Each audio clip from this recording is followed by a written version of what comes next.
ver qué nos enseña hoy, cómo nos motiva nuestro amigo Francesc Miralles. Francesc, ¿qué tal? Buen día, buenos días. Muy buenos días. Oye, esto se pregunta así, uno va preguntando por ahí, ¿eres proactivo o reactivo? No, bueno, esto ya es una modernez, ¿no? Sí. O sea, antes se hablaba de gente pasiva o activa, pero a partir de finales de los 80, que apareció el libro Los 7 hábitos de la gente altamente efectiva, de Stephen Covey, que ya murió hace un tiempo, esa dicotomía de pasivo-activo se cambió por proactivo o reactivo, que eso es lo que vamos a ver hoy. Vale, pues venga, empecemos por lo de reactivo. ¿Cómo lo define Covey? Sí, Stephen Covey, que era un gran consultor, conferenciante, escritor, su hijo hoy en día sigue con los conceptos del padre, pues básicamente su definición es esta, dice: las personas proactivas llevan consigo su propio clima.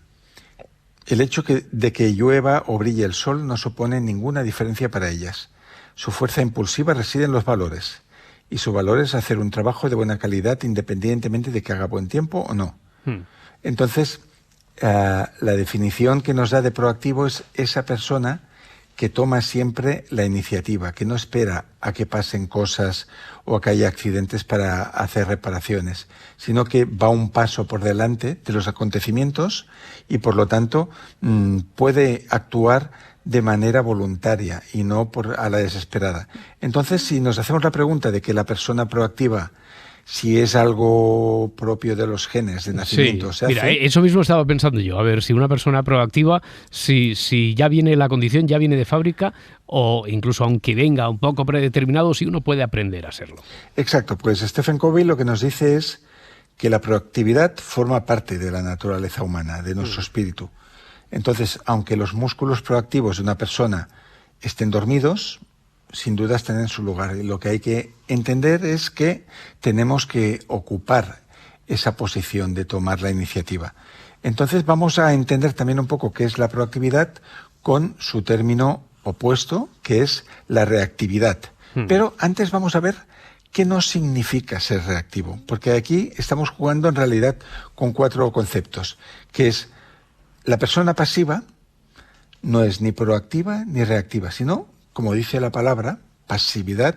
Esta persona pasa, no hace nada, y no sé si quizás los oyentes recuerdan la novela o la adaptación al cine de Los indiferentes, que era de Alberto Moravia, que es de unos jóvenes herederos que dejan que les vayan quitando todo hasta que al final se quedan sin nada, ¿no? Entonces, pasividad sería ver que las cosas van mal y ni siquiera reaccionar. Por lo tanto, es menos que ser reactivo.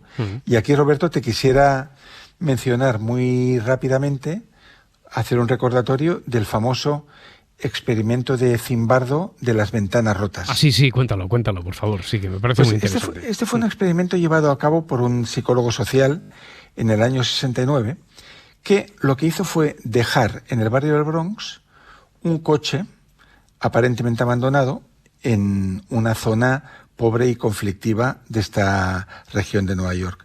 Entonces, este psicólogo dejó este coche allí, sin matrículas y con las puertas abiertas, para ver qué es lo que pasaba con ese coche. Al cabo de 10 minutos, tal como era previsible, pues el auto fue desvalijado y en 3 días lo desmontaron y lo destruyeron y quedó poco de la chatarra.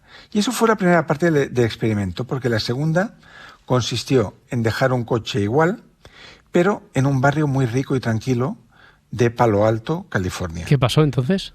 Lo que pasó allí es que mientras el coche estaba más o menos cuidado, nadie lo tocó. Pero entonces el psicólogo Zimbardo fue allí, rompió algunas de las ventanas y en ese momento los habitantes de Palo Alto, que eran de buena casa, se comportaron exactamente igual que los del Bronx, destrozando el coche a la misma velocidad. Entonces la conclusión que se extrajo de lo que se conoce como el experimento de las ventanas rotas fue esta: cuando los demás ven una ventana rota o un coche o un edificio descuidado, reciben un mensaje inequívoco de abandono que dice: a nadie le interesa cuidar de esto, romped lo que queráis.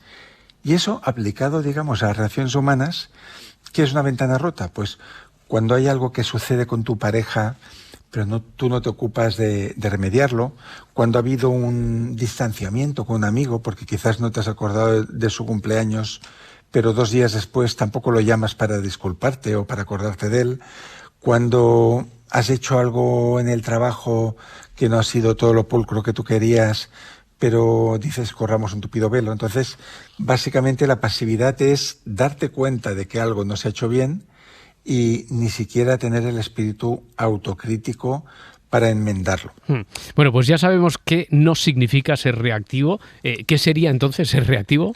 Sí, el reactivo es activo, pero no es proactivo. Y no es un juego de palabras, ¿eh? Sí que lo parece, lo parece un poquito, ¿eh? Exacto. El reactivo se dedica a reaccionar, en lugar de actuar por iniciativa propia. Entonces, algunos ejemplos de ser reactivo. Cuando tú quieres enderezar una relación, pero tú lo quieres hacer cuando el otro ya te ha dicho, esto se acabó, o no quiero verte más, y ahí tú reaccionas y dices, bueno, voy a intentar salvar esto, ¿no? Entonces, el reactivo, por definición, reacciona tarde y mal. Segunda posible situación, cuando una persona deja de fumar teniendo ya una enfermedad grave, o cuando alguien empieza a hacer deporte cuando ya te han desahuciado y te han dicho que estás muy, muy mal, ¿no? O en temas financieros, un reactivo sería cuando uno toma conciencia de cómo está manejando sus finanzas al haber entrado ya en números rojos y con todas las visas y créditos echando humo. Eso sería ser reactivo. ¿Y hay alguna clave para ser proactivo? Sí. Mira, podemos dar hasta 4 claves. Vale. La primera sería no esperar a que cambien los vientos, ¿no? Porque a veces es fácil echar la responsabilidad fuera y decir, bueno, cuando acabe la pandemia, cuando acabe la guerra de Ucrania, cuando acabe esto, cuando tenga un mejor trabajo.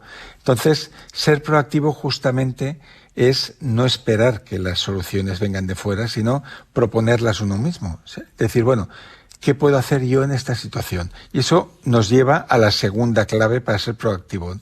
Plantearnos la pregunta, ¿qué puedo hacer yo ahora con los recursos que tengo en este momento para mejorar mi situación?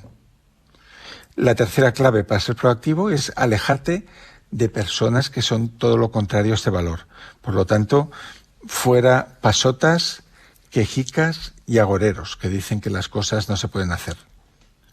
Y la cuarta, relacionada con la anterior, es acercarnos a personas que nos empoderan y que nos saben impulsar. Como decía Nietzsche en uno de sus aforismos, el buen amigo ha de ser una cama dura de campaña, porque es ese tipo de cama y ese tipo de amistad la que nos ayudará a ganar las batallas. Bueno, pues a esta hora te dejamos que vuelvas a la cama, si es que lo necesitas, ¿eh? O a lo mejor ya encaras la jornada con la proactividad esta que ¿tú te consideras proactivo, reactivo? No, ¿cómo te consideras? A veces soy demasiado proactivo. ¿Ah, sí? Inicio demasiadas cosas y debería quizás contenerme un poco más. Soy demasiado optimista con los frentes. Ya. Bueno, pues siempre tenemos muchos abiertos. Que se den bien todos. Francesc Miralles, un abrazo, Muchas amigo. gracias, querido Roberto, y todos los que nos estáis escuchando.